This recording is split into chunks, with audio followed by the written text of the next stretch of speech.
Okay, so today's topic is parotid gland. See, this is the parotid region near the ear. This is external ear opening or external acoustic meatus. Okay, and this dotted line, it is representing the parotid gland along with its duct. So the parotid glands, para means around, otic means ear. It lies around the ear. It is the largest salivary gland. What are the salivary glands? Parotid gland, submandibular gland and sublingual gland. Okay, so among these, parotid is the largest. Important for your MCQs. And these are predominantly serous gland. This type is also important. Mainly serous parotid for your histology. Okay, serous glands and that produce watery saliva. Weight of the gland is about 25 gram. Appearance, they are lobulated. This gland is lobulated. Yellowish brown in color. Now, what is the location? The parotid glands are situated in the pyramidal retromandibular fossa or parotid bed. What are the boundaries of this parotid bed? Anteriorly, there is ramus of mandible with medial pterygoid and masseter. Okay, here this is masseter has been shown. In deeper plane, medial pterygoid, and this is ramus of the mandible. These are lying in anterior relation to parotid. Posteriorly, there is mastoid process with sternocleidomastoid and posterior belly of digastric. Here, posterior to this gland, here is the mastoid process, sternocleidomastoid and posterior belly of the digastric. Superiorly, there is external acoustic meatus and temporomandibular joint. External acoustic meatus and here is the temporomandibular joint. Okay. Medially, there is styloid process. Here you can see this is the styloid process. This pointed projection is the styloid process. Now, extent of the parotid gland. Parotid gland is not confined to the parotid bed. It extends anteriorly over the masseter, inferiorly extends in the carotid triangle by crossing the posterior belly of digastric. Posteriorly, it overlaps the sternocleidomastoid muscle. Medially, it surrounds the styloid apparatus. And superiorly, it surrounds the external acoustic meatus. Okay.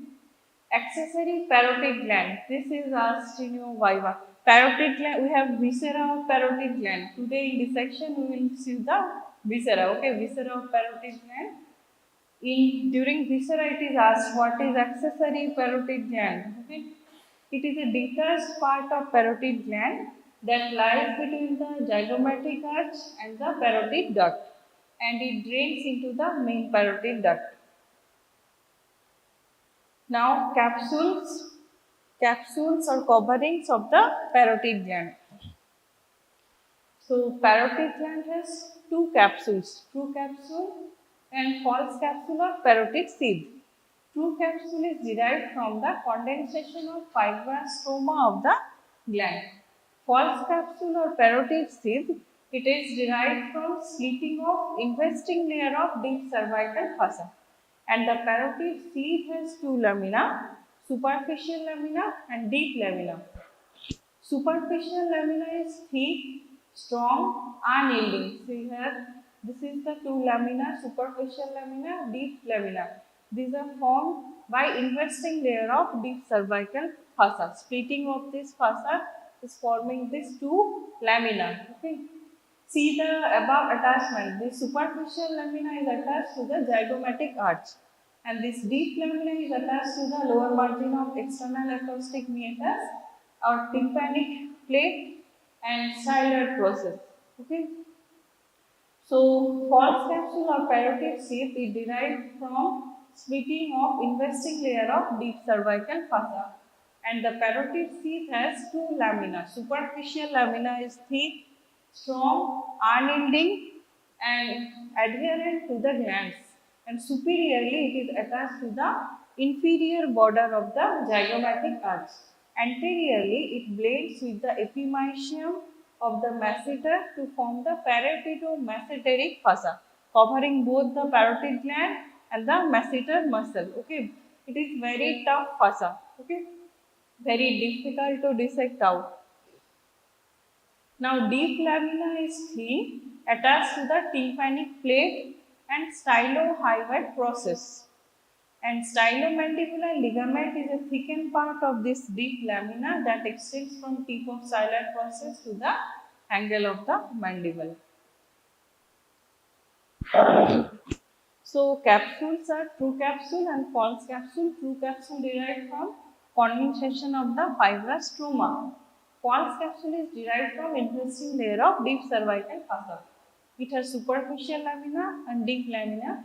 Superficial lamina thick, strong, unyielding, attachment superiorly to the zygomatic arch, anteriorly forms the parotidomasseteric fossa. And deep lamina is thin. Attachments are superiorly to the tympanic plate and styloid process, and derivatives are the stylomandibular ligament. Okay. This stylomandibular ligament, it separates the parotid gland from the submandibular gland. That's why this ligament is important. Now we will discuss the external features of the parotid gland. It resembles an inverted pyramid with apex directed downward. It has an apex, four surfaces, superior surface, opposite to apex, apex is directed downward, so opposite to it, superior surface is the base of the gland. Then superficial surface, anteromedial surface, posteromedial surface, and three borders are the anterior border, posterior border and medial border. Okay. See here, this is lateral view of the gland. Here is a cross section through the parotid gland. See the borders and surfaces. See from this anterior. Here is the anterior border, and this blue one is representing the posterior border. Downward, here is the apex and base is above. For thyroid gland, apex was above, okay, and base was below. But for parotid, it is opposite. Apex is directed downward, okay, base is above. And these are the surfaces opposite to apex. Here is superior surface or base of the gland, and this surface you can see from the lateral aspect. Here, this surface is the lateral surface or superficial surface. And in this cross section, you can see this is anterior border. Here is the posterior border, and this part is medial border. Medial border is separating anteromedial surface and posteromedial surface. Okay. An anterior border lying between anteromedial surface and superficial surface. Posterior border is lying between posteromedial surface and superficial surface. Okay.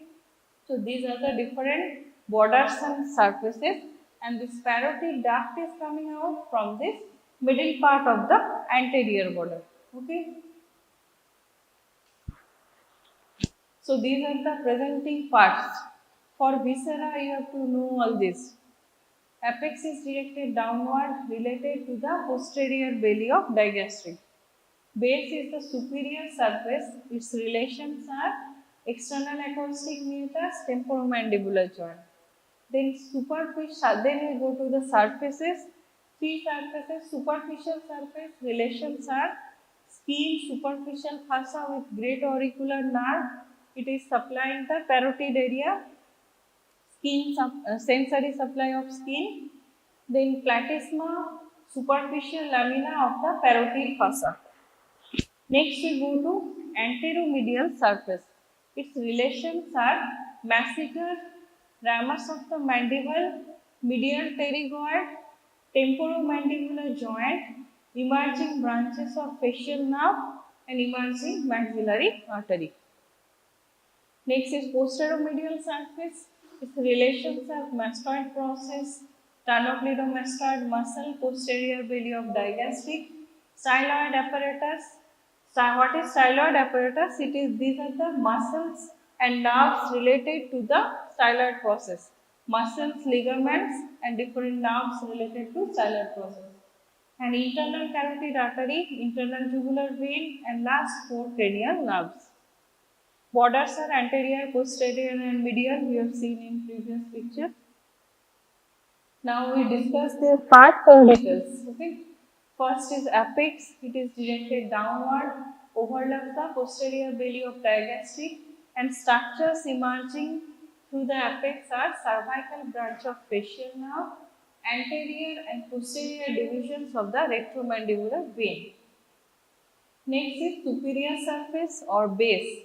It is concave, forms the upper end of the gland, and it is related to the external acoustic meatus, posterior part of the temporomandibular joint. Structures emerging through the superior surfaces, superficial temporal vessels and auriculotemporal nerve. Then superficial surface, it is the largest. Face is laterally covered by thin superficial fascia with great auricular nerve. Platysma, superficial lamina of the parotid fossa. Preauricular or superficial parotid nodes lie in this superficial fossa. Okay. Now we go to another surface, anteromedial surface.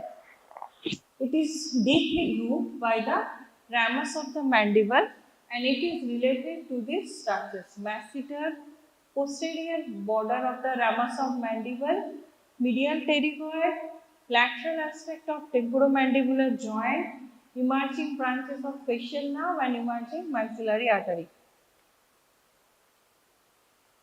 Next is posteromedial surface. Okay, it is irregular and it is adapted to the shape of mastoid and styloid processes and their attached muscles. That is sternocleidomastoid, posterior belly of digastric, those. Okay, and it is related to these following structures: mastoid process and sternocleidomastoid, posterior belly of digastric, styloid process and styloid group of muscles. Deep to the styloid apparatus, there is internal carotid artery, internal jugular vein, and last four cranial nerves. 9, 10th, 11th, 12th are related here. Structures entering through the posteromedial surface is facial nerve and external carotid artery. See here, this is also a cross section. See the relations here. This is anterior border, posterior border, medial border, anteromedial surface, posteromedial surface, and lateral surface. See the relations of lateral surface. It is covered by from outside inward skin, superficial fossa with great auricular nerve, then preauricular, then there is deep fossa, okay, formed by the investing layer of the deep cervical fossa, forming the parotidomasseteric fossa over this region. And then there is preauricular nodes, lymph nodes, then the superficial surface of the gland is lying. Now see here, within the substance of the gland, three structures are present. From superficial to deep, these are the nerve, facial nerve, then retromandibular vein, and deepmost is the external carotid artery. This is also important. Okay, during dissection of this parotid gland or during surgical different surgery over this gland, you have to protect these structures which are lying embedded within the substance of the gland. Now this anteromedial surface, you can see it is related to this ramus of mandible and its attached muscles on outside masseter, inside medial pterygoid.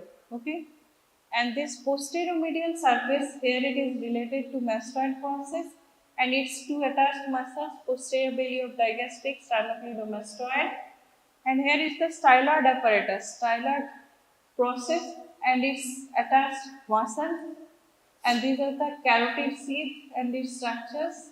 The internal carotid artery, internal jugular vein, vagus nerve, tip, those last four cranial nerves, 9, 10, 11th and 12th. Okay, those four cranial nerves are present here. Okay, so the relations you have understood. Now we go to the anterior border. It separates the superficial surface from the anteromedial surface. And structures emerging from the anterior border from above downward. We'll see in next picture. See the names: temporal branch of facial nerve, zygomatic branch of facial nerve, transverse facial vessels, upper buccal branch of facial nerve, parotid duct, lower buccal branch of facial nerve, and marginal mandibular branch of facial nerve. This is from above downward. Okay, sequence is important. Then posterior border, it separates the superficial surface from the posteromedial surface and it overlaps the sternocleidomastoid muscle. Structures emerging deep to the posterior border is the posterior auricular nerve and posterior auricular branch of facial nerve. Now, medial border or pharyngeal border, it separates the anteromedial surface from the posteromedial surface and it is related to the pharynx.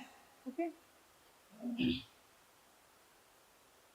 See here, this is parotid gland, location of the parotid gland near the external acoustic meatus, and these are the structures coming out from the anterior border. See here, this is temporal branch of facial nerve, then transverse facial artery, then zygomatic branch of facial nerve, upper buccal branch of facial nerve, parotid duct, lower buccal branch of facial nerve, marginal mandibular nerve.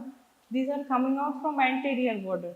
And from the base you can see coming out auriculotemporal nerve and superficial temporal artery and vein, superficial temporal vessels. Posterior to the external acoustic meatus is the posterior auricular nerve.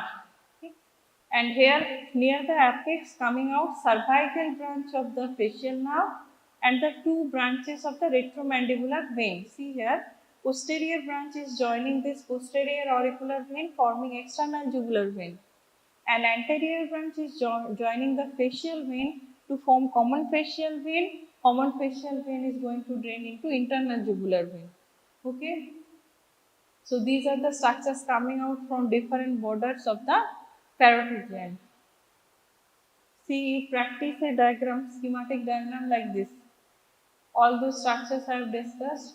Temporal branch of facial, transverse facial artery, zygomatic, upper buccal branch of facial nerve, parotid duct, lower buccal branch of facial nerve, marginal mandibular branch of facial nerve, cervical branch of facial nerve from the apex, and two divisions of retromandibular vein near the apex.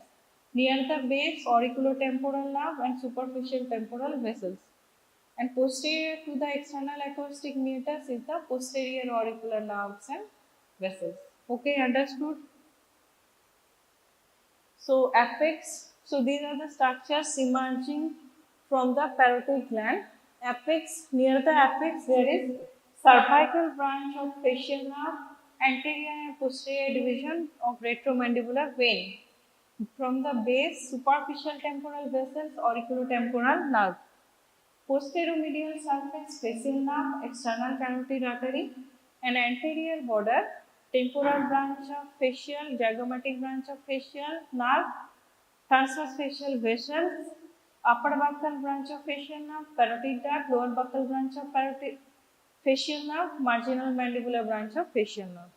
And posterior border, posterior auricular nerve, posterior auricular branch of facial nerve. Okay. Now we will discuss the structures within the parotid gland. These are also important. Three main structures. These, if can be identified, they have to identify these structures in the viscera of the gland. Okay. These three structures.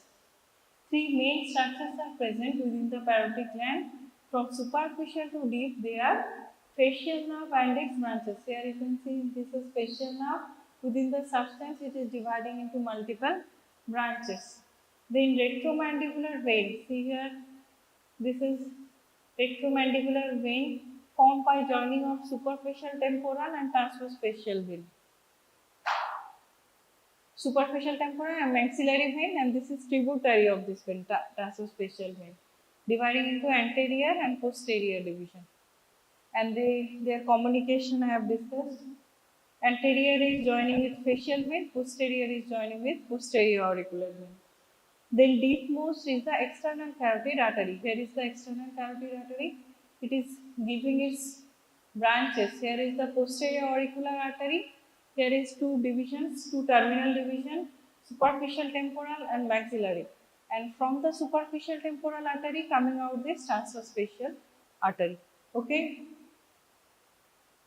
So we'll discuss these three structures in details. Facial nerve emerges from stylomastoid foramen and that runs for about 1 centimeter downward and forward, and it pierces the posteromedial surface of the parotid gland. Intraparotid course of facial nerve. Within the parotid gland, the facial nerve runs forward and divides into temporofacial trunk, which gives temporal and zygomatic branches, and cervicofacial trunk, which gives the buccal, marginal mandibular, and cervical branches. What is pes anserinus? This is asked in your viva. What is pes? The five terminal branches radiate like the goose feet through the anterior border of the parotid gland, and this branching pattern is called the pes anserinus. Okay, understood? Next, we go to the retromandibular vein. The superficial temporal and maxillary veins, they join within the parotid gland to form the retromandibular vein. It runs downward and terminates by dividing into anterior and posterior divisions. Anterior division joins the facial vein to form common facial vein. Posterior division joins the posterior auricular vein to form the external jugular vein. Next is external carotid artery. It enters the parotid glands through the lower part of the posteromedial surface. It runs upward up to the level of neck of the mandible and divides into two terminal branches, superficial temporal and maxillary arteries. Superficial temporal artery gives a transverse facial artery in the substance of the parotid gland. Okay. So these are the important structures embedded within the parotid gland. Now we go to the clinical integration. Pate's fasciovenous plane. It is a plane that divides the parotid gland into large superficial, here is the large superficial, small deep part connected by a isthmus. Okay, and in between these two parts passes this facial nerve trunk and the retromandibular vein. So this is important plane. So it is a plane. Pate's fasciovenous plane is a plane that divides the parotid gland into larger superficial and small deep part of or lobes. Isthmus is a part of glandular tissue. Here is the isthmus present in the Pate's fasciovenous plane, and it connects superficial and deep parts.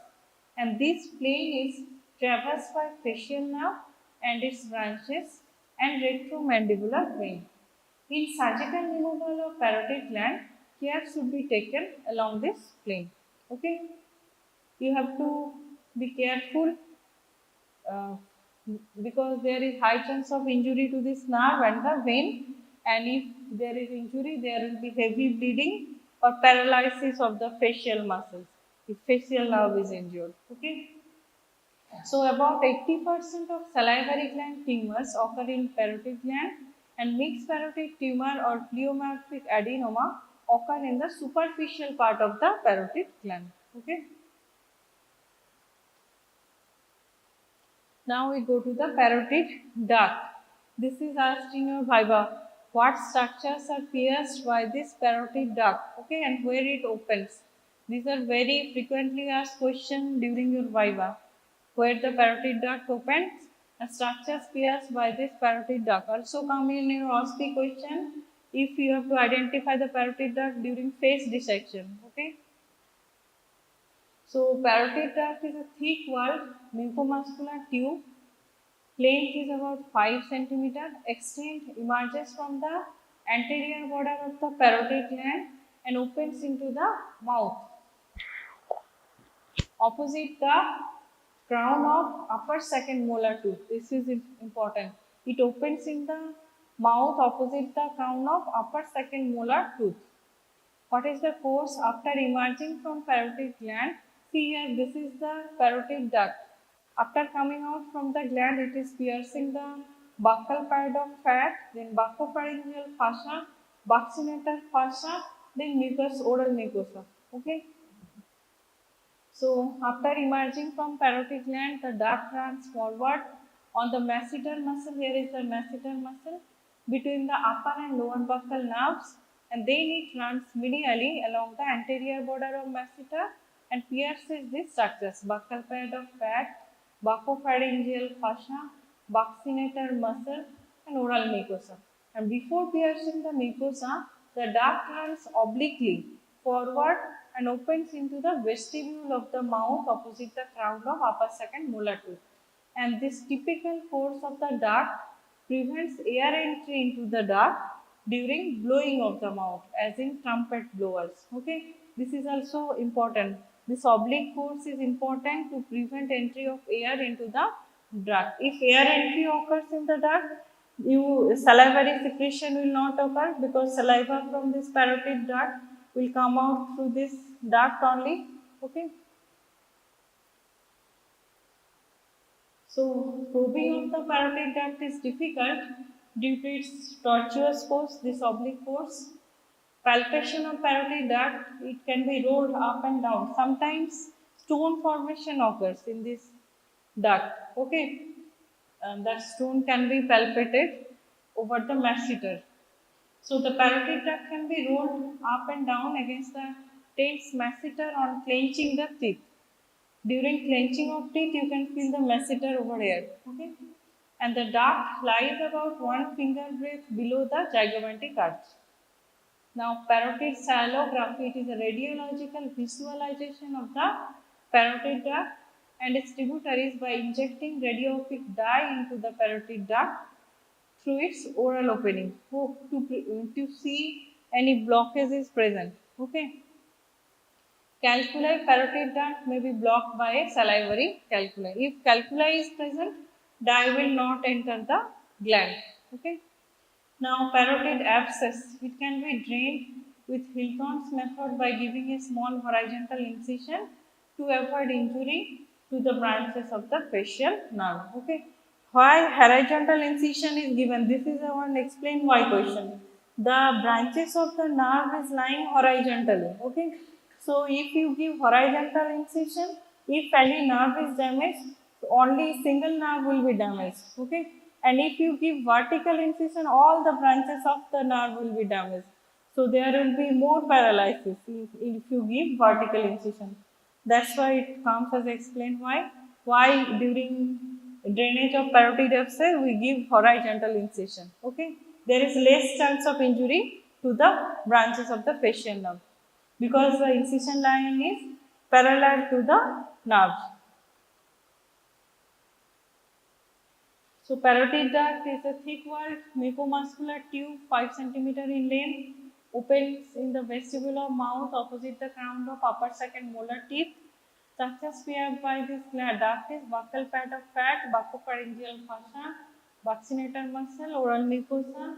Clinical aspect: probing, palpation, scalography, and calculi. Okay. Next, we go to the blood supply and lymphatic drainage.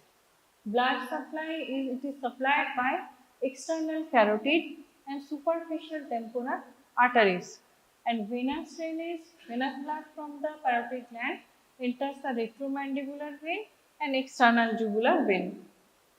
Lymphatic drainage, lymphatics from the parotid drain into the superficial and deep parotid nodes, and that finally drain into the deep cervical nodes.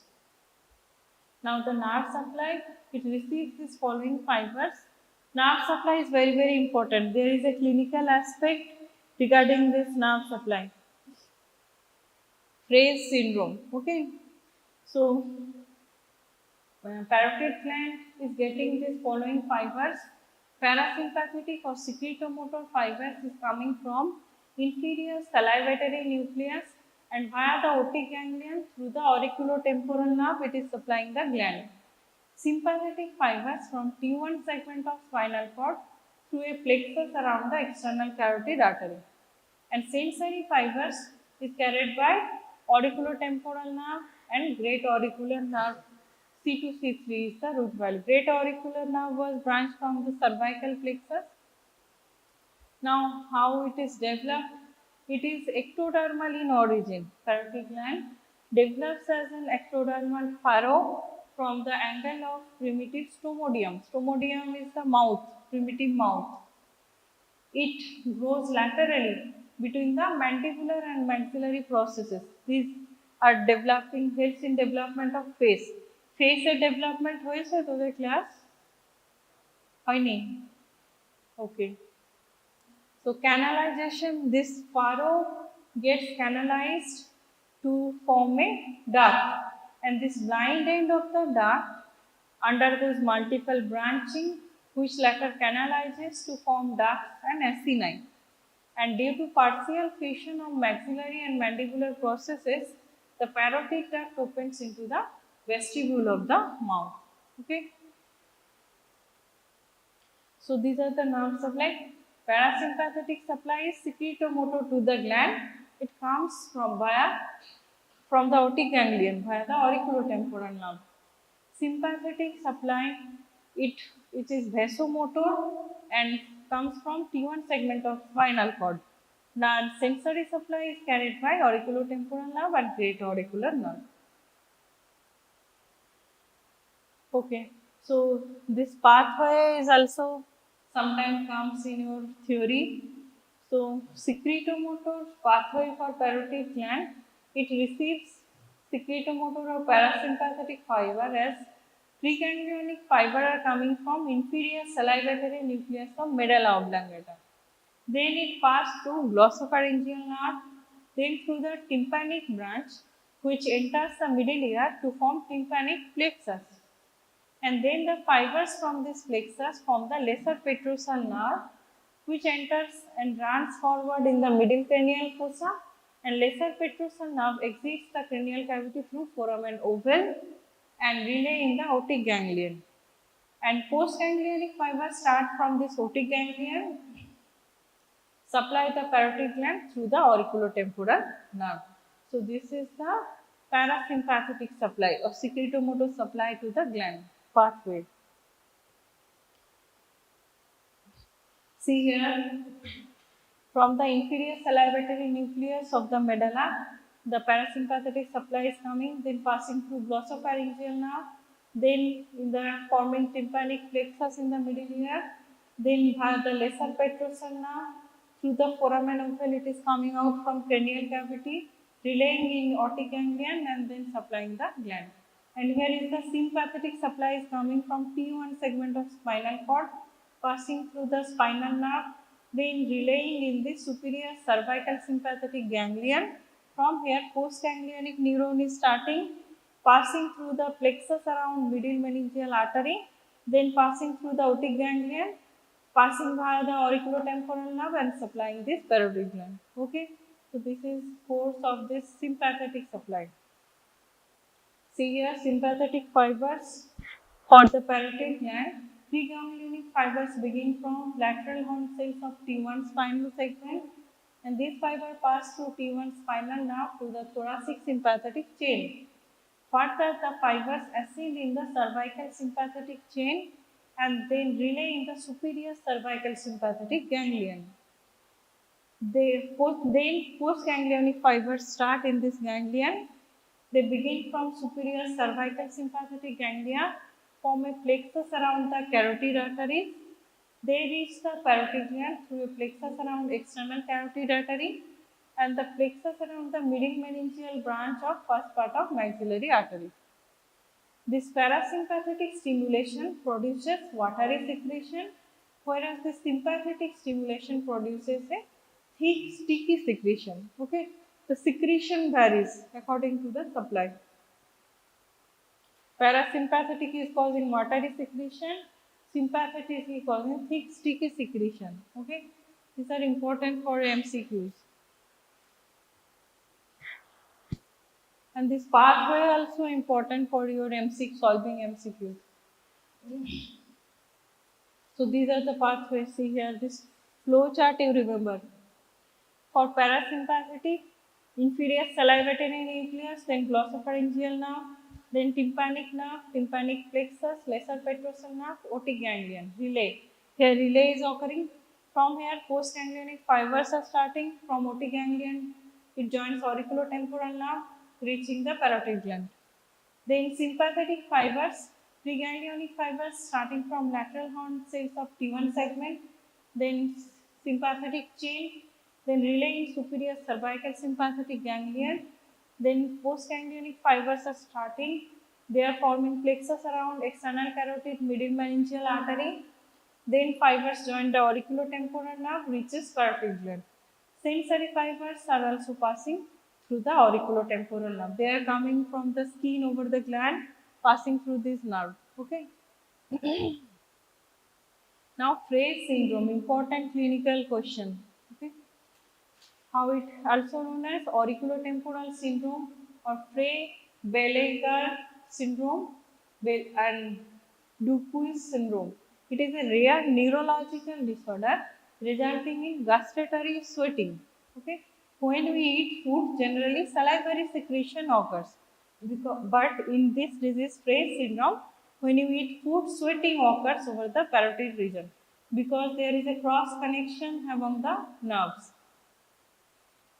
How it occurs? Cause is generally damage to the auriculotemporal and great auricular nerves in the parotid gland injuries or surgeries.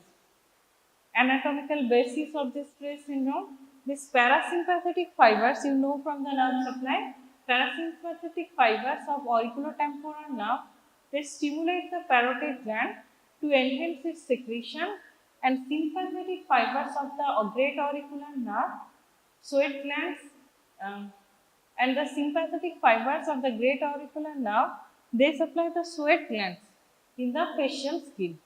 After damage to both these nerves, when the regeneration of the nerve occurs, these parasympathetic fibers of auriculotemporal nerve grow and join the sympathetic fibers of great auricular nerve. And this results in sweating rather than salivation during eating. Hence, it is called gustatory sweating or Frey syndrome. Okay. See here, the two nerve fibers are crossing through the auriculotemporal nerve. Parasympathetic fibers are going to parotid gland for salivation. Sympathetic fibers are going to skin, and it was causing sweating and vasodilation. If injury occurs to this nerve, these fibers are crossly connected during regeneration. See, parasympathetic some fibers will be connected to the nerve fiber which is supplying the skin and causing sweating and vasodilatation. And sympathetic fibers will be connected to the parotid gland for salivation. So, when during eating, if the parasympathetic fibers will stimulate, it will cause sweating and vasodilatation instead of salivation. Okay, understood? So, this is very important clinical aspect. Also, will be important during your final years. Next clinical aspect is mumps. It is commonest viral infection of parotid gland and which causes inflammation and swelling of the gland. See here on the both sides parotid gland is inflamed and swelling is present in the parotid region. Very painful due to unyielding nature of the parotid fossa.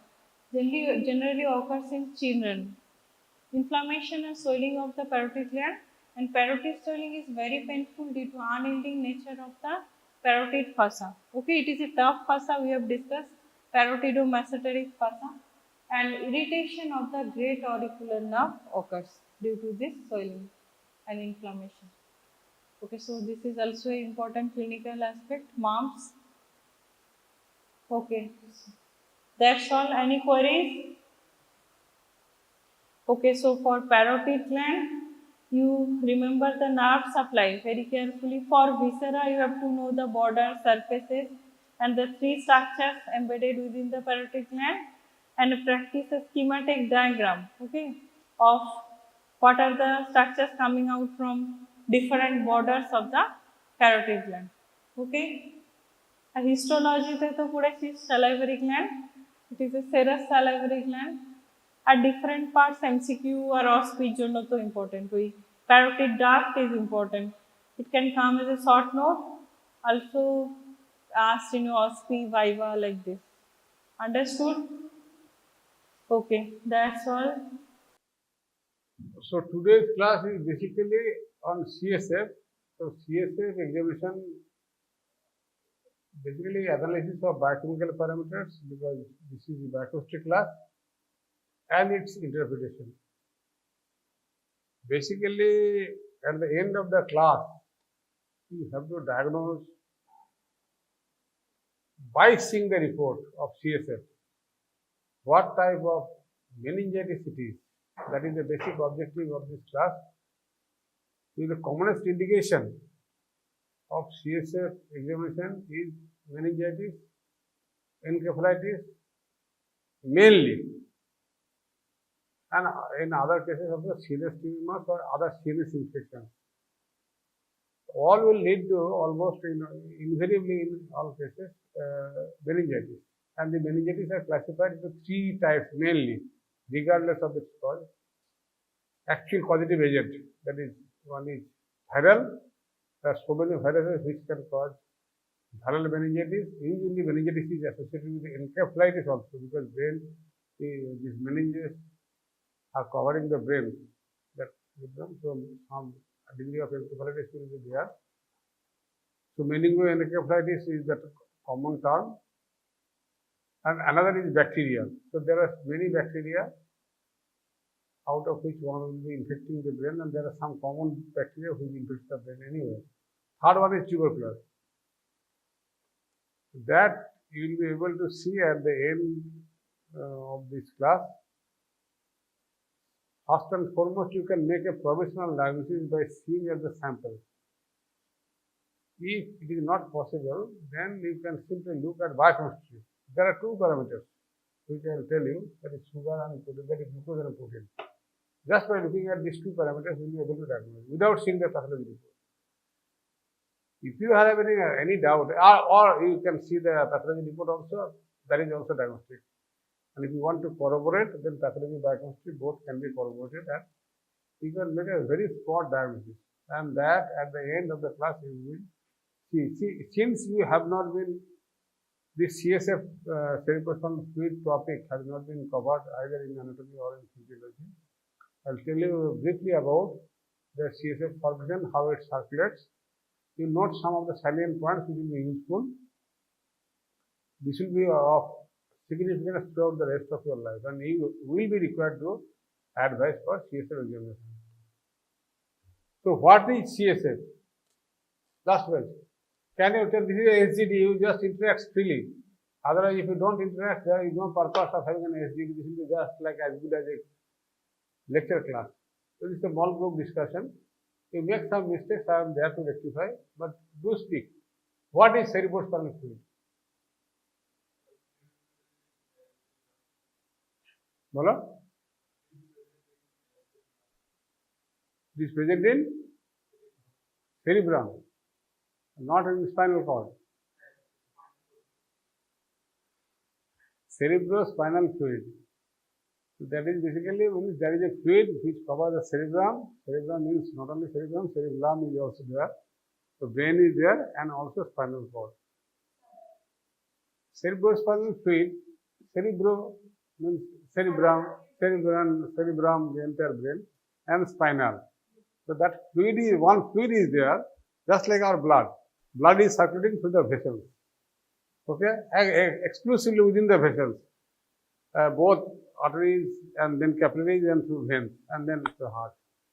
That's a closed system. But from the blood also the tissue fluids are formed, and again the tissue fluids are drained by the venular end through the lymphatic system, again sent back to the circulation. Similarly, CSF is also produced from blood, just like glomerular filtration, urine formation or tissue fluid formation, using ultrafiltrate.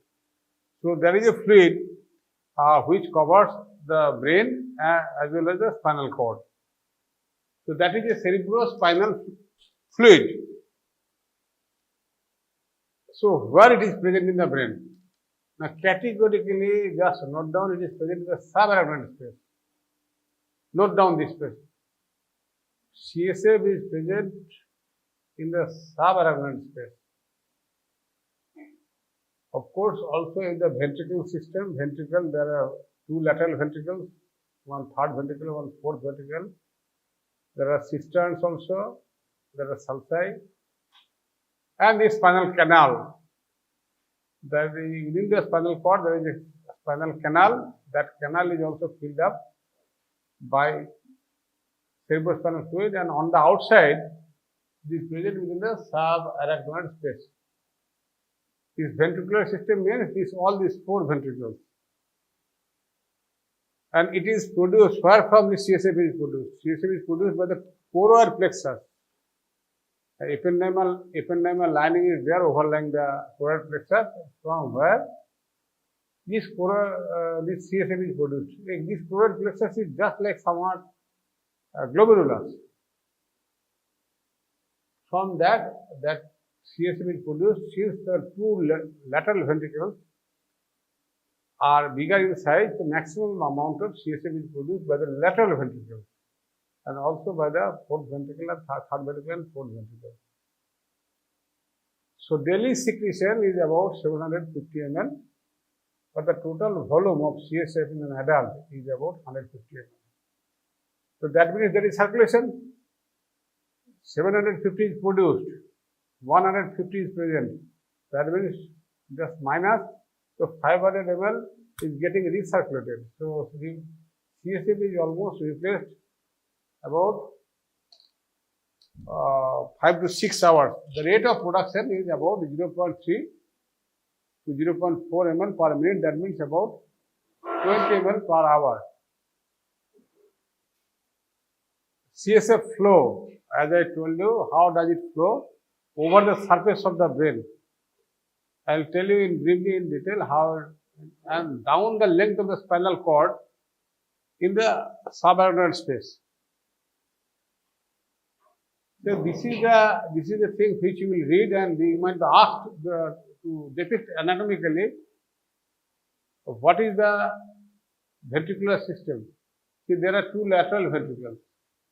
You take a coronal section, you will get just like a picture like this. There are two lateral ventricles. This is a third ventricle and this is a fourth ventricle.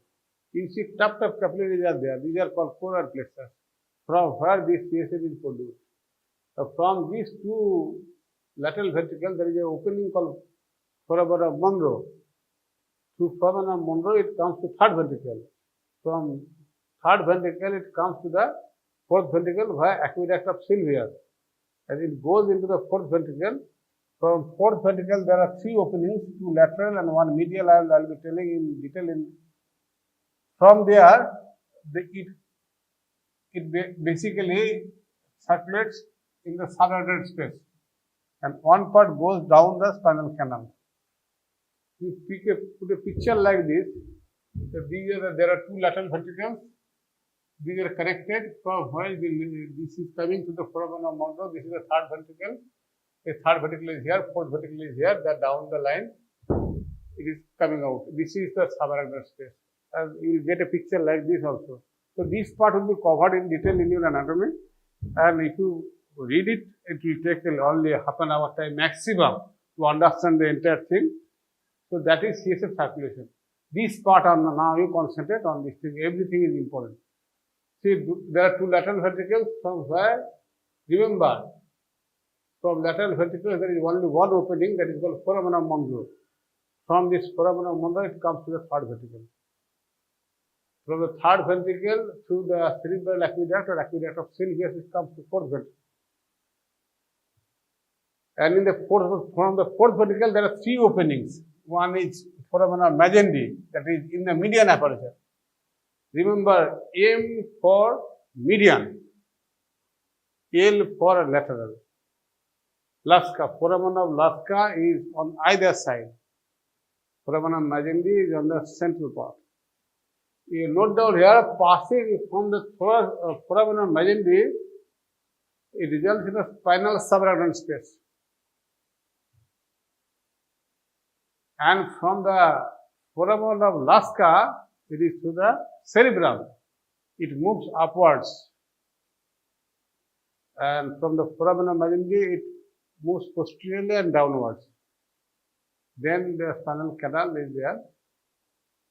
Now then it remains in the subarachnoid space. Since there is a 700 ml of production, 50 production, and 150 ml of present is there, so there is some amount of CSF has to be absorbed. And this absorption takes place through arachnoid villi. Arachnoid granulations are there. This is an avenue for CSF reabsorption. So at the arachnoid villi, remember there is a valve-like mechanism. So it allows CSF to flow from subarachnoid space into the blood, but not vice versa, from blood to CSF. So there must be a valve. So that valve doesn't allow. And this importance is that, clinical significance is that, in the subarachnoid space, CSF comes in contact with the perivascular spaces around the blood vessels. And leaking occurs here. Because if there is inflammation, then only how blood components will come into the CSF. Because this is there is a leak during inflammation. Normal structure will not be there. There will be some amount of inflammation, and that causes the abnormal report in the CSF in disease condition. So this structure I am saying you, if you see the cranium, there is a bony covering, that is, and down the bony covering there is dura mater. If there is any collection between the cranium and the dura mater, that is called extradural space, extradural hemorrhage. If there is anything between dura mater and arachnoid mater, that is called subdural space. And there is this part is arachnoid mater, and this is a pia mater. So this green colored material is basically cerebrospinal fluid. So cerebrospinal fluid remains in the subarachnoid space. So as you have learned that it is produced by the lateral ventricles, from third ventricle, fourth ventricle, then from the foramen magnum it comes downwards and posteriorly to cover the spinal subarachnoid space, and through two lateral openings, the foramen vasca, it moves upwards to cover the subarachnoid space of the cerebral hemisphere. So this you can see in a very good diagram, a schematic representation. I am showing it. Just see this thing. It's a small video, but I will repeat it. So this is the structure. Okay, this is the brain structure. See the CSF. This is the lateral ventricle. You will see how it is moving. What you have, I have told you. This is a representation. এই দেখো, দেখতে পাচ্ছ? See, lateral ventricular production হয়েছে, আসছে, এই যে নিচে নেমে গেল, এই দেখো এখান থেকে ছবিটা দেখো ভালো করে।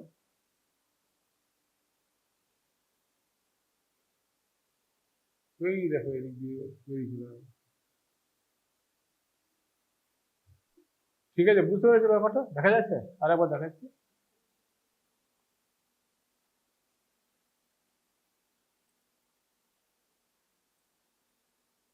কি হলো?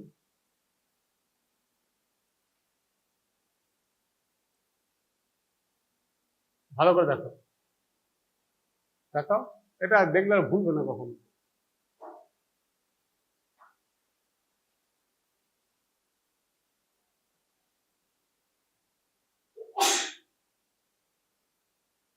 ওই যে দিয়ে ultimately superior sagittal sinus vein দিয়ে ড্রেন হয়ে যাচ্ছে। ওকে, there is another picture I am showing it to you. Now this is a MRI picture. Can you see that there is a fluid covering the brain that you can see? If there would not have been any fluid, you will not get this picture. You get it? This is functional MRI image.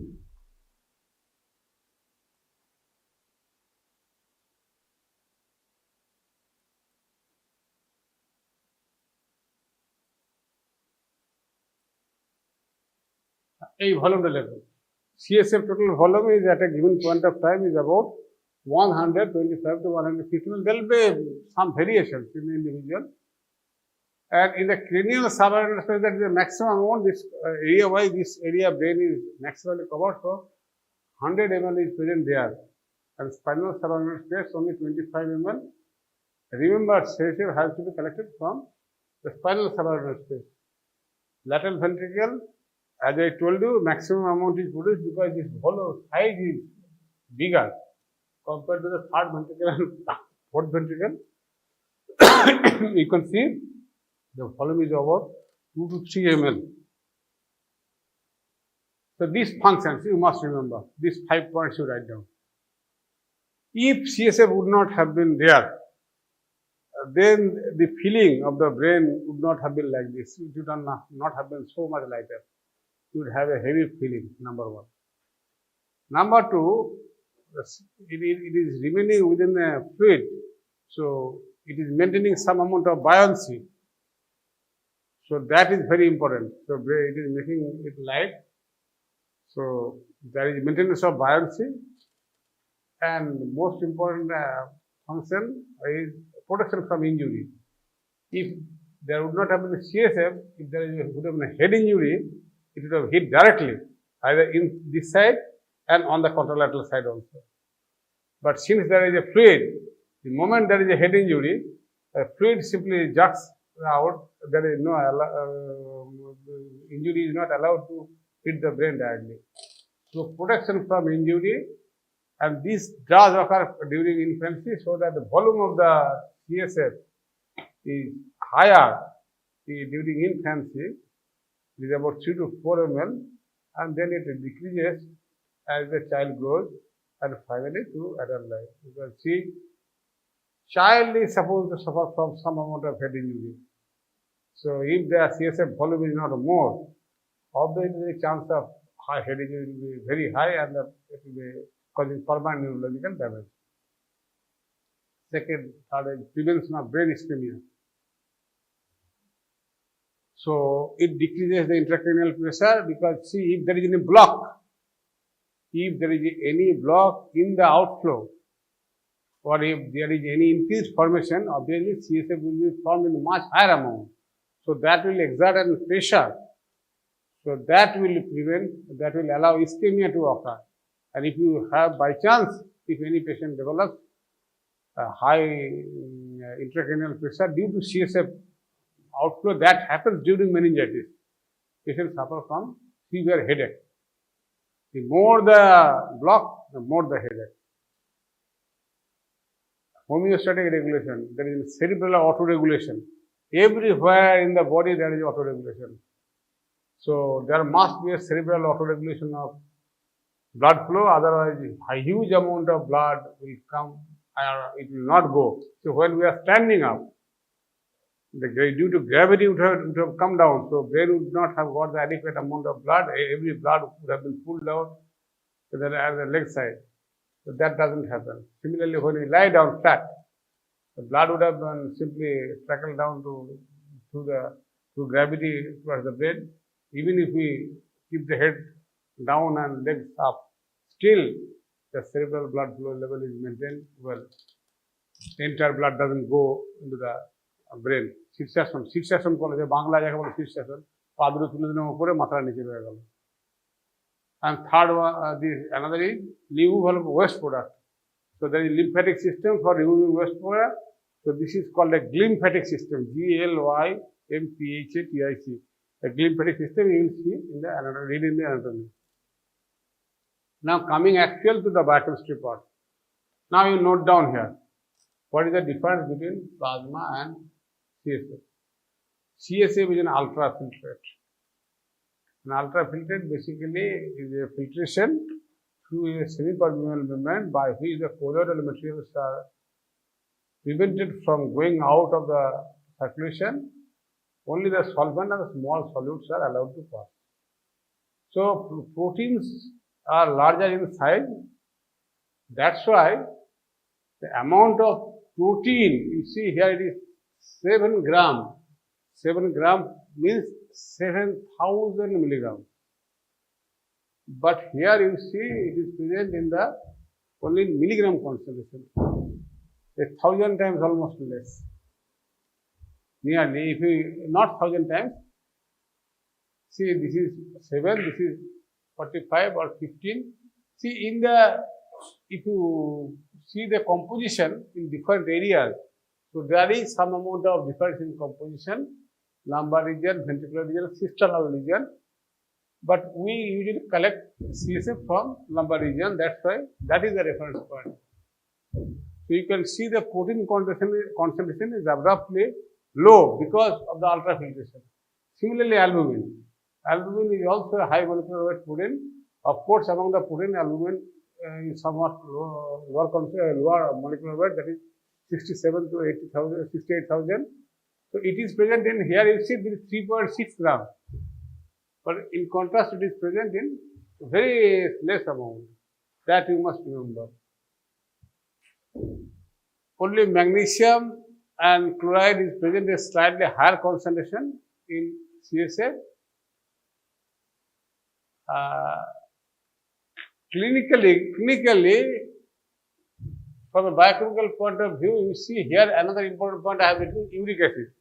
Uric acid is present here in 2 to 6 milligram. Uric acid structure, if you recall, it is not it is not a soluble material. It's poorly soluble. So urates are formed, they are transported. So because of that solubility problem, the concentration is remarkably low.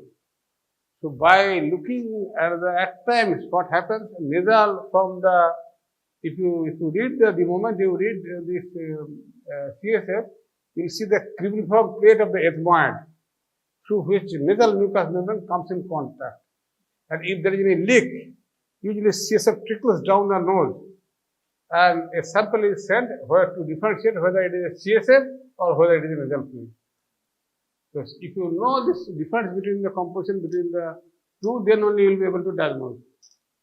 Important point to note, last one, but I should have told it in the first one, that C plasma glucose level is higher and CSF glucose level is lower. It is usually 60%. If you see this value, 90 divided by 45 is equal to almost 50%. Okay? And 110 is 80 divided by 110 is almost 70%. So average is 60%. So CSF glucose level is usually 60% of plasma. But remember, it doesn't occur simultaneously. It takes about 3 to 4 hours, even several hours to equilibrate between the CSF plasma, this is the blood plasma and the CSF level. Important point here, I have to ask this question, what is the normal AG ratio in serum? Normal AG ratio in serum is about 1 to 1.5 is to 1. That means albumin is present in higher concentration than globulin, always. Here you see CSF AG ratio is 3 is to 1. You get my point. CSF AG ratio and CSF serum protein, this is the serum protein versus CSF protein. The gradient is about 200 times more, that is 2200 into 3 to 1. So plasma protein concentration is 200 times higher than that of CSF concentration. So these glucose and protein are diagnostically important. You must remember these two values. Other parameters are not done. I repeat, so CSF, glucose and protein is done, not other parameters for routine estimation. Lipid and bilirubin are absent because these are lipophilic materials. So CSF is clear, as good as clear water. Normal CSF. If there would have been bilirubin, then the color would have been slightly yellow. If there would have been lipid, then it would have a slightly whitish appearance. But it is not so. This is absolutely absent. So if there is a presence of bilirubin, that means this is abnormal. That you must remember. Where from the CSF will be collected? Because patient has suffered from meningitis or encephalitis, now you have to collect CSF. I have told you so far about the circulation of CSF. Now, where from CSF will be collected? You. Where from you have seen where the CSF circulation? Now, where from CSF will be collected? This material has to be collected for examination purpose. Now, where from we will collect it? তোমার পাশে সেটা বললে হ্যাঁ হ্যাঁ third and fourth তাই তো আচ্ছা ঠিক আছে কোথেকে পড়লে এটা have you read it somewhere where he has told it. So from the brain you cannot collect it. Lateral ventricle you have to put the middle in the cranium, not possible. You are likely to injure. The only accessible area is spine. Now, why in L3, L4? Since you have read, let him answer this question. Why from L3 and L4? Why not from T3, T4? That is not T3, T4 thyroid, but Bola? Nerve root is also there. Nerve root is also here. T1, T2, but C1, C2, C1, C3, C3, C4. T3, T4 here, thoracic region. But why specifically at L3, L4? Any idea? No idea. This will be very much clear right now. Next slide. The CSF is collected from the spinal cord, and that he has told correctly L3, L4 vertebra. Why? You see here the spinal cord ends between L1 and L2 lower margin. Okay, so if you puncture above this side, spinal cord is likely to be injured. Now, usually in all cases, there may not be possible that it will end right here. So, one space is usually left. Dura mirror is also there. So, one step down, that between L3 and L4 vertebra, CSF is collected. Now, how will you collect it? I am telling you the procedure. That area has to be made accessible. So, while you go back, you just look at your spine or your friend's spine. You just bend the neck. The most prominent part, you will see that is, you can feel it also. That is the C7 vertebra. You go up, you will be able to count it out. You go down, try to palpate this thing in a little bit thin subjects so that you will be able to see this thing. Once you know that idea, then you, the fatty persons, you have to look at where is the problem.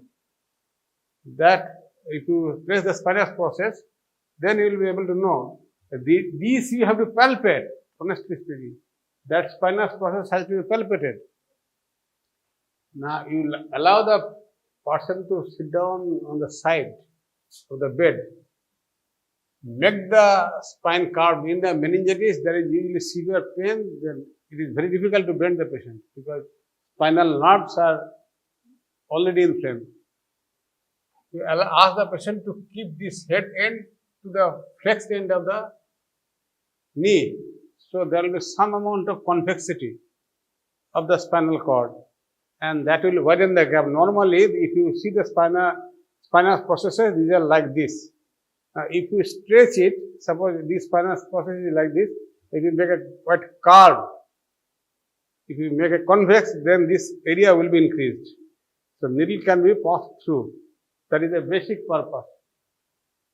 Now you put a needle. How will you identify between L3 and L4?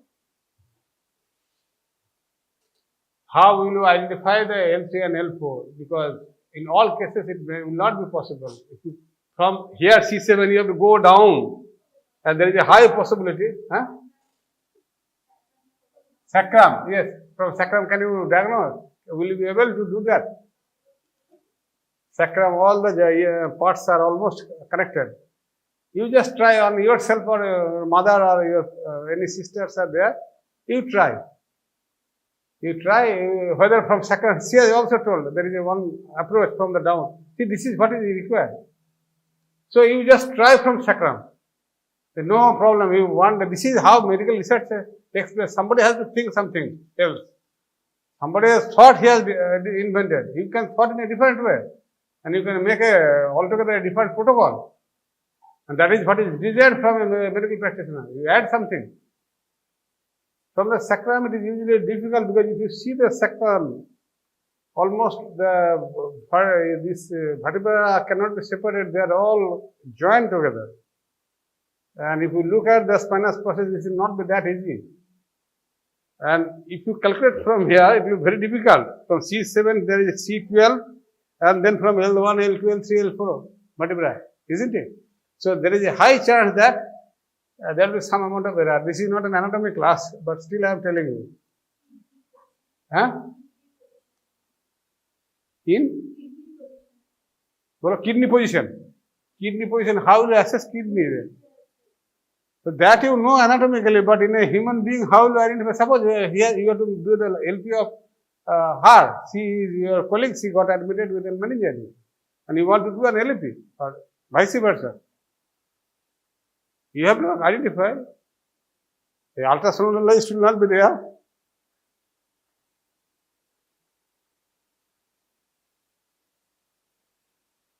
Any idea? Just tell me. So, I think you have been told about ilium, this anterior superior spine. Have you ever felt on your body? Have you ever felt? Anterior superior iliac spine, you will be able to feel. Similarly, if you go around the iliac crest, if you go down, you will be able to see the posterior iliac spine, you will be able to feel somewhat. Particularly, you can definitely do, all of you can do it, because you are not that fatty. You can simply feel. If you lie down, simply the anterior superior iliac spine will project. So, on the highest point of the iliac crest, put a hand like this. Highest point of the iliac crest, make a perpendicular line, and that will intersect between the L3 and L4. Highest point of the iliac crest, here is the highest point of the iliac crest, make a perpendicular line, and then you try to identify that gap. That gap is basically L3 and L4. Now you put a needle. You select a needle. There are, for a baby, this needle size will not be the same. For a child, for an adult, so there are different needle sizes. Accordingly, you select the needle. Now you put the needle here, you sterilize the area, totally aseptic precaution, just like OT. You put the needle here, there will be some amount of resistance because it is passing through skin. Now you see this is a ligamentous structure. There is some cartilage structure. So there will be some amount of resistance. Now, suddenly this resistance will give way. Because now it is inside the spinal canal. Do you get my point? There will be some amount of resistance, then there will be much more resistance. You will be very gentle while pushing through this thing. Because otherwise it will simply, needle will hit the other side. If you cannot maintain the pressure, you have to see that it will give way suddenly, and this needs practice. Without practice, it is not possible. There will be failure, and many big persons also fail to tap a spinal cord, a spinal fluid. So that part you have to have a mastery in that part. Every opportunity you take, sir, I have to give me a chance, let me do it. And the more you fail, the more you will succeed in life. So from here, the moment the needle comes here, usually nothing is required. Fluid will come out from the other end. Because it is in the pressure, there is some amount of pressure is there. So there is no negative pressure, so fluid will start trickling down. And while it trickles down, you have to collect it in a vial or in a tube for sending into the analysis. Is this part clear? Now once this needle is removed, you have to press it hard. The patient, since you have removed some amount of fluid, so there is some amount of drop in the CSF pressure, the patient might suffer from some amount of headache also and uneasiness, for which almost 6 to 7 hours, patient has to be allowed to lie on the bed. He cannot move so easily. Remember, CSF is a very infectious material because bacterial, viral infections are there. So you have to handle it very carefully. Since there is a post-lumbar puncture headache, you have to keep it in mind and you have to deal it accordingly. Or you have to explain there একটু headache হবে আপনার একটু মাথা যন্ত্রণা হবে আপনি কিন্তু বেশি উঠবেন না toileting if required you get it done fast the minimum toileting during that period. So indications now coming to this part. Why lumbar puncture is done? Meningitis is the commonest indication. And at the end, you have to differentiate between these three meningitis. Subarachnoid hemorrhage. Nowadays, this diagnosis is easy because we are having a CT scan. Immediately this can be diagnosed. But during our time, when I was a student, I was an intern, CT was not there in 1956, in 1985 when I passed MBBS. In 86, I did the internship. Actually, from 5th year onwards, from 3rd year, I started assisting operations. 5th year, I have knew all the techniques basically, including LP. So, in internship, I have also examined and I diagnosed the case of subarachnoid hemorrhage by simply CSF examination. And that is what I get, that I will show it to you. Brain tumors normally it is not done nowadays because now we are having an advanced imaging system, that is CT MRI, we can diagnose this case. Other CNS diseases, particularly for Guillain-Barré syndrome, it is required. I have seen 2 cases of Guillain-Barré and that was diagnosed by doing this CSF. So you just remember, at least you must be able to know why CSF is required, meningitis, viral, tubercular, or and if there is subarachnoid hemorrhage or other brain tumor, CNS infections. Now, how these cells and this abnormality comes, this you write down this mechanism, this part. I have told it all earlier that in the subarachnoid space, CSF comes in contact with the perivascular spaces around the blood vessels, entering and leaving the brain, from where cells and protein leak. That is the most important thing. If there is, লেখো না তোমার লিখতে কি অসুবিধা হচ্ছে?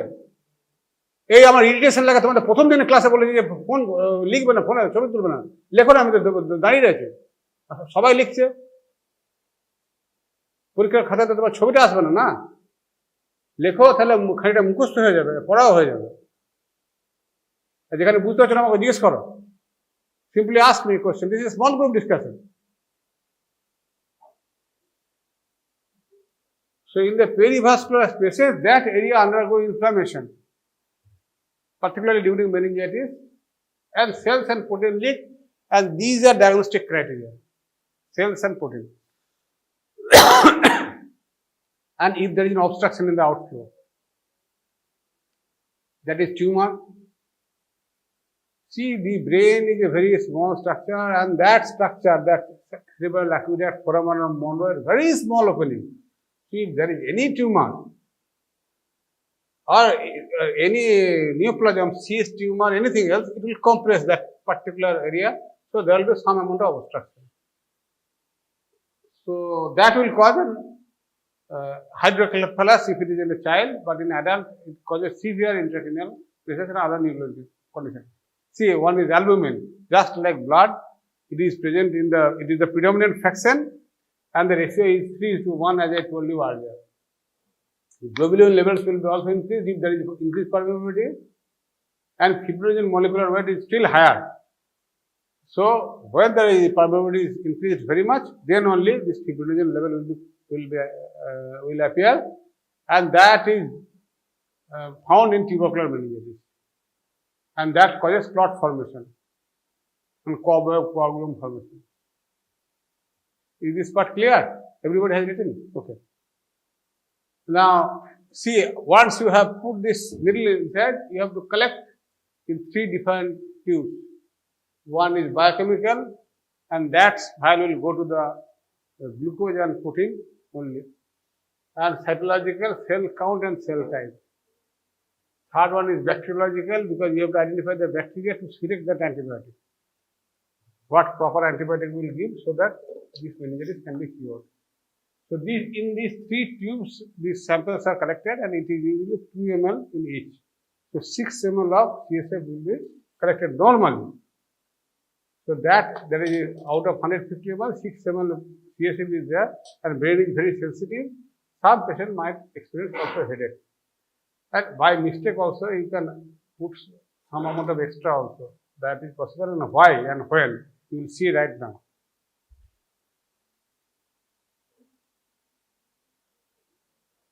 So remember, CSF estimation is a priority investigation. The moment you make a CSF, inform the laboratory that one sample of CSF is being sent to you. Please give the reports as early as possible. Because you have to treat the patient. It is not a routine blood testing. All patients are not that serious, but meningitis cases are definitely very serious patients. They need to be treated very aggressively and as early as possible. So the moment you inform, the laboratory will take the sample on priority and it will analyze and it will send the report. So you just inform the laboratory, sample needs to be centrifuged. So glucose estimation is normally done by the GOD-PD method which you are using. Normal AG ratio, as I have been repeatedly telling, in CSF it is 3:1, in serum protein 200:1. You must remember. The protein estimation is done just by write down the name. There is sulfosalicylic acid, you have done it. You have seen the turbidity. But similarly, turbidity will be there, but this will be a very minute amount because CSF protein is present in very small concentration in contrast to blood or urine. There is another method, that is pyrogonal method, that is just like your blood glucose estimation. So if sulfosalicylic acid method we have been using in our laboratory and it is quite stable reagent, the results are very reproducible. So we did not go to other methods. See, there is a standard curve. You did not write this thing. You understand? There is standard curve is maintained and OD readings are taken. From the OD readings, what is the protein level, that is measured. And similarly, for the colorimetric estimation, it is just like the distilled water standard test, and that reagent is mixed and it is wait for 10 minutes and reagents are taken. Nothing more than that. Why you know this thing? Because if the laboratory makes any mistake or if they try to manipulate, then you can go and show me the result. Which method you have used, that is the reason you must know. If you don't know, he will make full of. They will try to give some amount of explanation. The moment you know that there are 2 methods, known methods, and you show me the result today, what did you get? If he manipulates, he will be caught red-handed, simply there. Because at the end, you have to treat the patient. Only some examination might be fastidious to ask this question, what is Pandit's test? 3 sentences you write, it is a test for globulin in the CSF, marked degree of opalescence is noted, and it is found in multiple sclerosis. These 3 points only, nothing more than that. What is Pandit's test? Pandit's test is for globulin test, not for albumin. It is done in some cases, but those who will answer very well, they might be asked this question. Normally it is not. And this disease is also not that common. Now, concentrate here. Normal appearance of CSF will be just like water, drinking water. It is a clear, transparent and colorless. Appearance in disease. It might be normal or it might be slightly turbid in viral. It might be normal, I repeat, or it might be slightly turbid if the infection is very severe, viral infection, that normal color might change to slight turbidity. Turbid, it is a bacterial. Turbid means there is a pus formation. The more the infection, the more the pus cell, the more the turbidity. It will look like a normal pus cell. I will show you the picture. Cobweb coagulum. Cobweb means a spider web type of thing. That is quite characteristic for tuberculosis. But for that, you have to keep the CSF at least for 12 hours standing so that formation will be there. Earlier, there will be no diagnostic tests were not that much available, so people were dependent on that thing. Redness or red, if the color is red, CSF, then that means there is a hemorrhage, no doubt about it. If there is clear colorless solution is there, if there is a redness, that means there is some amount of hemorrhage. I don't know where the site is, be it in the ventricle, be it in the brain, be it in the spinal cord, but there is hemorrhage. And xanthochromia is basically Euler's discoloration. This is the reason how I could diagnose that subarachnoid hemorrhage. This indicates old hemorrhage because bilirubin is produced from RBC. So some amount of time has to be given for the hemoglobin to get converted into bilirubin, that hemoglobin into bilirubin. So that is Euler's discoloration. Now, while you are putting a needle, every chance is there might be a vessel. While you are inserting the needle, that vessel might get pricked, isn't it? So that will cause a bloody tap. Or you have accidentally really pricked a vessel. And this is quite possible, this is blind procedure. You don't know whether there is a vessel or not. So mostly it is accidental pricking of blood vessels during LP. So you have to be very careful. So hemorrhagic tap has to be avoided at any cost. Now whether you have done that, you have done this while you are putting, or if there is a hemorrhage, how you differentiate? There might be a hemorrhage already inside the brain. One possibility. Second possibility, there is no hemorrhage inside the brain, but you have made an accidental prick. At the end, you are getting a bloody tap. So here you see where if you make a bloody tap, accidental pricking, so initial blood there will be bleeding. But as you go on collecting the samples, this is the actual color. So that will indicate that there is no hemorrhage inside the brain. If all this color would have been like this, then there is definite hemorrhage. Do you get my point? So if you make a bloody tap, the big problem is that you have to waste almost 6 ml of extra samples. So that will cause 12 ml of CSF you have to draw. So that is likely to cause a severe headache. You are suddenly dropping the blood pressure, CSF pressure down, because if the patient is really having meningitis, he will have a definite headache. On top of which you are, and this is under severe pressure, on which you have put the needle and accidental. So please try to avoid accidental pricking. And if you by chance do it, you know how to remove it. Do not send this sample, hemorrhage sample, to the laboratory.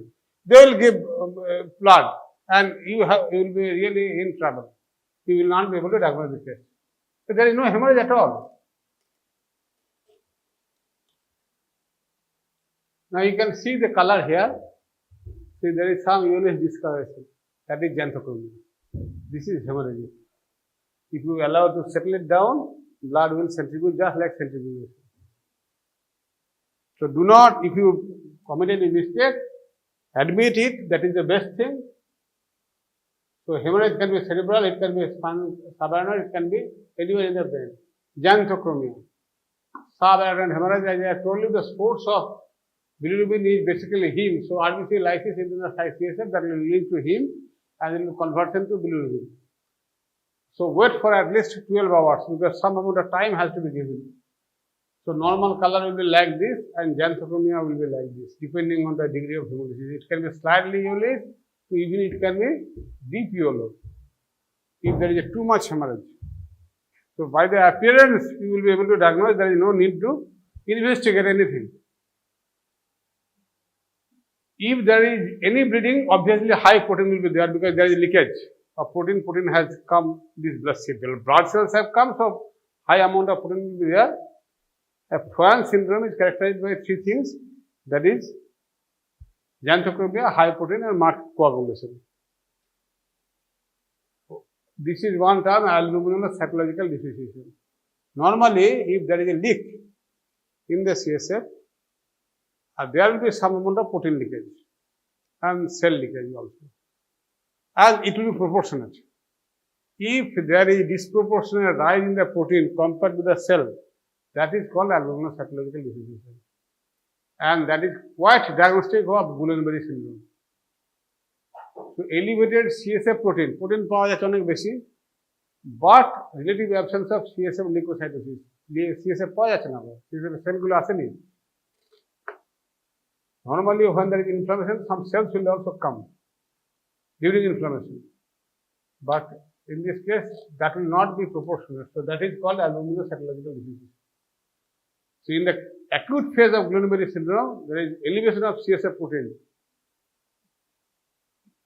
without WBC presence. So Guillain-Barré syndrome is basically a viral infection, and here you may not get in the early stage white blood cell.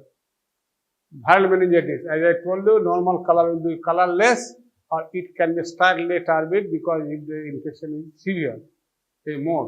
So this is a normal appearance. It will be just like that. This is a real sample. So findings in viral meningitis কি পাবে দেখো, ভালো করে colour তারটা দেখে থাকো, clear or colorless or maybe slightly turbid. Protein, it can be normal or slightly increased. Normal protein level is 15 to 45, 40, 45. We have seen 15 to 45 milligram is the normal lumbar puncture protein level. I repeat, normal lumbar puncture protein level is 15 to 45, maybe 40 milligram. Glucose is normal, it is about 60% of the normal blood level. Cell count increased, but it is usually typically within 25 to 500, but if it is severe, then it will be more also. Cell type, mostly lymphocyte. Viral lymphocyte, viral protein is increased, viral sugar is almost normal. Because virus will not be able to take glucose, consume glucose. And number of cells are also less. Bacterial meningitis is turbid, always turbid, always turbid. And you see that degree of turbidity. The more the infection, the more the turbid, and this is a fang pass. Fang pass is there.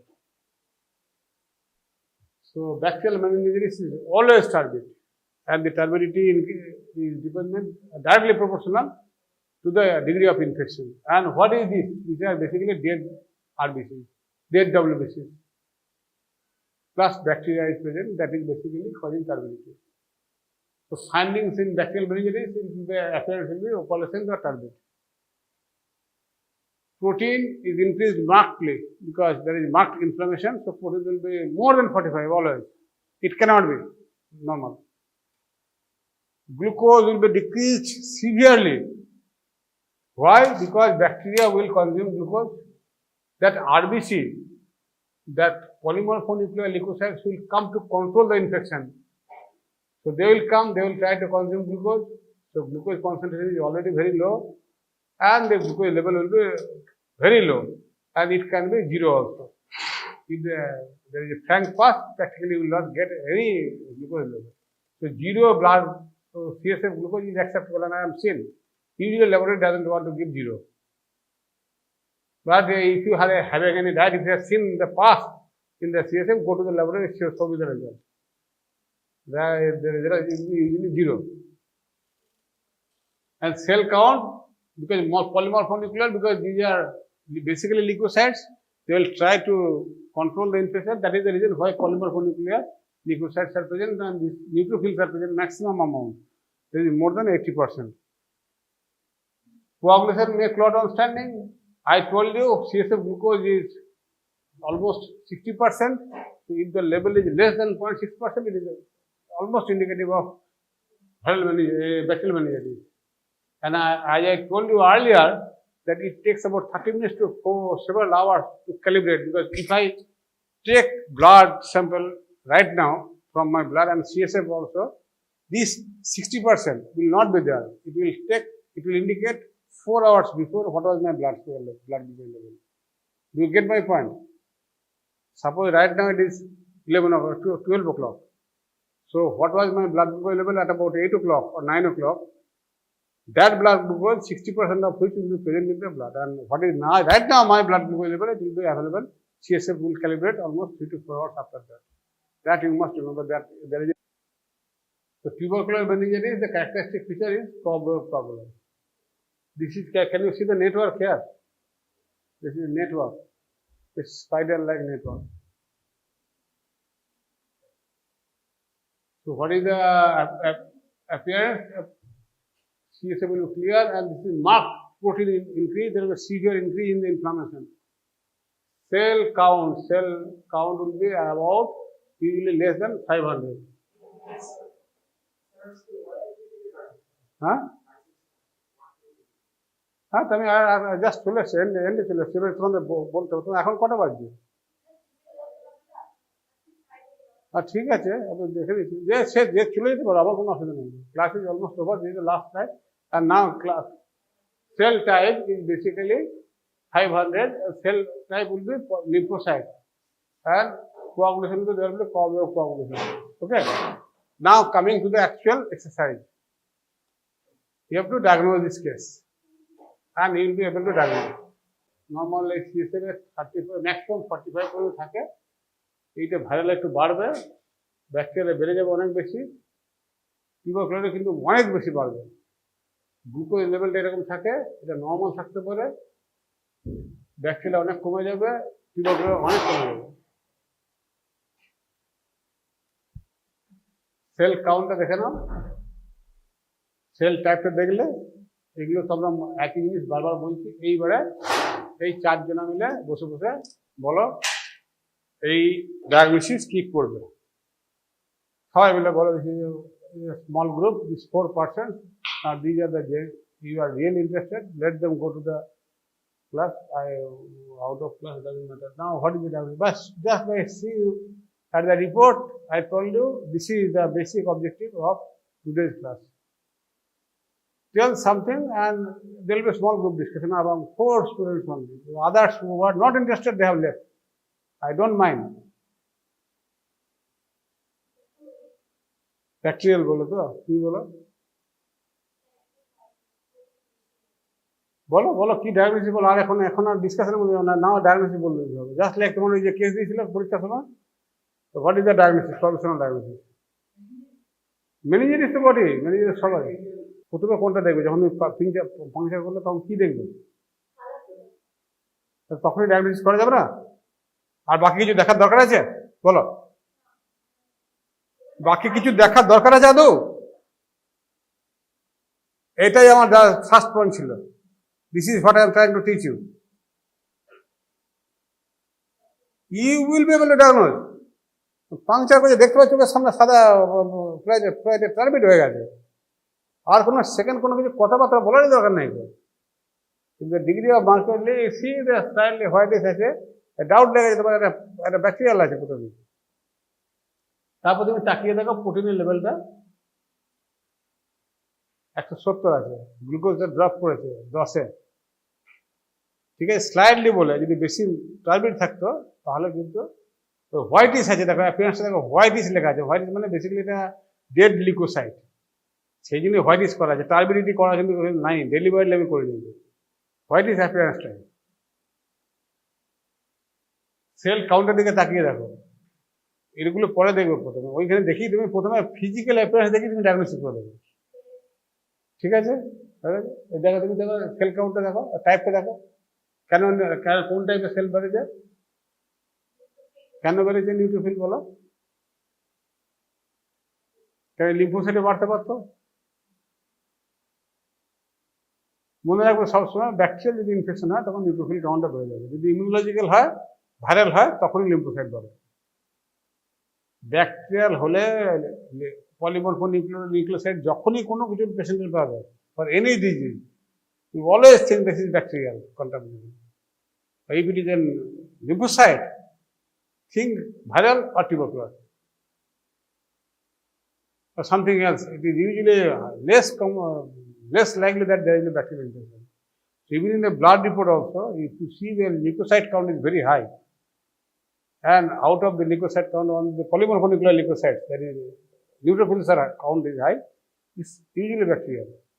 If the leukocyte is, but lymphocyte count is very high, you think it is tuberculosis, or it might be a viral also. You get my point?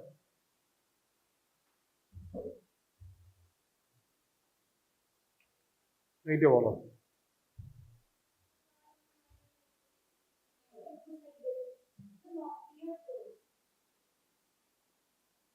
কি করবো বলো, report তো এরকম এসে গেছে।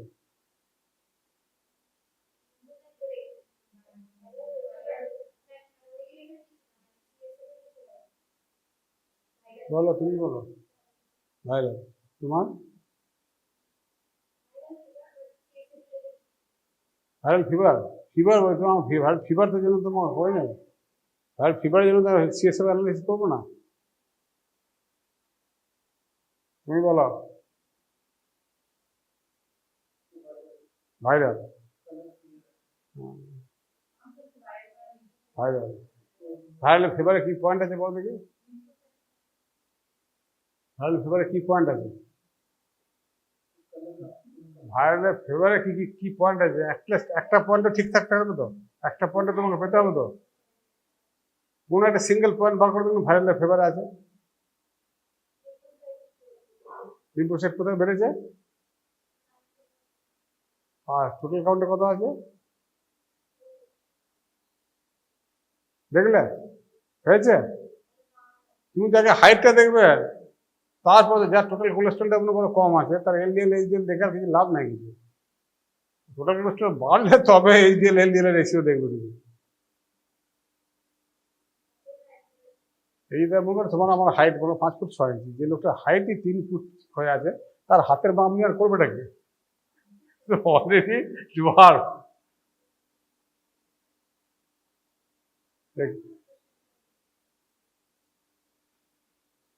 It's a normal report. Normal patient বলো না, normal report. No, patient normal হয় না। So why I have shown this thing, in many cases, many investigations, you will find a normal report. And patient might argue that why did you do this investigation? The report is, because it is child was a child, and the report has come to normal. Now there is a mob, there will be situations. So you have to do some amount of management. So at least there are situations called the meningism, means meningitis-like features.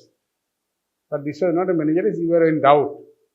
That's why you have done this test, and this test came out to be normal, and at least you were reassured that at least whatever has happened, report is normal, that means there is no meningitis, it is safe.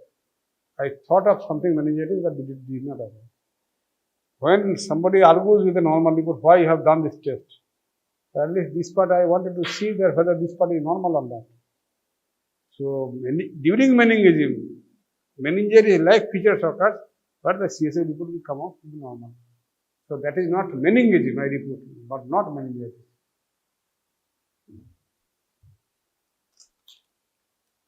এইটা বলো।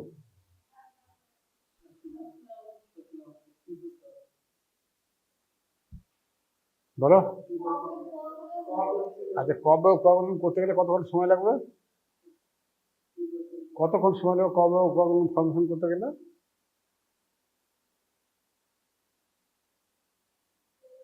12 hours। Normally আমি কি বললাম, CSA যে priority sample তুমি সঙ্গে সঙ্গে পাঠাবে, তা তোমাকে একটা তাহলে পার দেখে দিতে হবে। আমি ইচ্ছে করে এটা দিয়েছি, ইচ্ছে করে দেওয়ার জন্য। নর্মালি আজকালকার দিনে এখন কেউ করে না এটা, ঠিক আছে। কিন্তু তুমি যদি কিউরিয়াস থাকো কোনো জায়গায়, রিপোর্ট পেশেন্টলে একটা তোমার কাছে রেখে দেবে স্যাম্পল, অবজার্ভ করবে। ডাউট আছে তোমার টিউবারকুলোসিসগুলো মনে হচ্ছে, রেখে দেবে, নিয়ে অবজার্ভ করবে। সব কিছু পাবে না, তুমি দেখতে পাবে। ফেরি জায়গায় তোমার নিজে ব্রেন লাগাতে কাজে। এখন করে কি, এখন টিউবারকুলোসিসের জন্য স্টেন করার জন্য দিয়ে দেবে। যখন ব্যাকটেরিয়া দিকে যাচ্ছে, ওখানে তোমার স্টেন করে দেবে, স্টেন করে দিলে ব্যাকটেরিয়াটা দেখতে পাবে, বা ব্যাকটেরিয়া কালচারে বসিয়ে দেবে। এছাড়া আর কি আছে, কবে আমি ইচ্ছা করে দিয়েছিলাম যাতে তোমরা ডায়াগনোসিসটা করতে পারো। কবেটা মনে করো মানে নেই। হ্যাঁ, প্রোটিন অনেক বেশি আছে, দেখেছো? অত হাই অ্যামাউন্ট, এত হাই অ্যামাউন্টে নর্মালি প্রোটিন ব্যাকটেরিয়াল মেনিঞ্জাইটিসে থাকে না। Abnormal high amount of protein আছে। ওর সঙ্গে দেখো গ্লুকোজ লেভেলটা ম্যাচ করছে না, ভালো করে তাকাও। গ্লুকোজ লেভেলটা ওই অতটা প্রোটিন বেরিয়েছে, কিন্তু সেলটা দেখো সেল কাউন্টও এরকম লেভেলে নাই করে মনে দেখিলে স্লাইডলি তার মধ্যে 21,000 চলে এসছে, ঠিক আছে, এখানে 550 আছে, কিন্তু প্রোটিনটা ওখানে অত বেশি ছিল না, দেখে দিলে লক্ষ্য করিলে প্রোটিন এখানে কত আছে। টিউবারকুলার মেনিঞ্জাইটিসে usually protein level is very high, আর আমি একটা কেস ডায়াগনোসিস করেছিলাম সেটা 5,000 পাওয়া গেছে। 5,000, that means regardless of anything, it is basically tubercular, and the moment you start anti-tubercular drug, the patient will improve like anything within 7 days time. Okay. And you see here, I told you the lymphocyte count. If you see the count, out of which it is 90% of lymphocyte, if it would have been bacterial,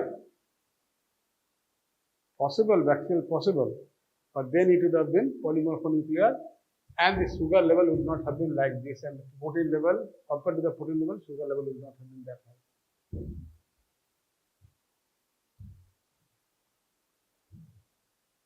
এইটা বলো।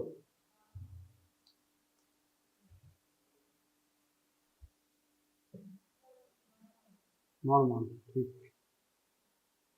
তুমি তো চিন্তা ভাবনা করার একটা সময় দিচ্ছ, একটু সময় ভাবনা দাও, কিছু একটা বীজ ওর মধ্যে আছে, আছে, ও আচ্ছা আছে, এত লুজলি দেখলে হবে না, আপনার কিছু নাই, বাড়ি যান, এত হলবাড়ি করে ডাক্তারি করা যাবে না, এটা give some amount of time. না না, কিছু না, ঠিক আছে।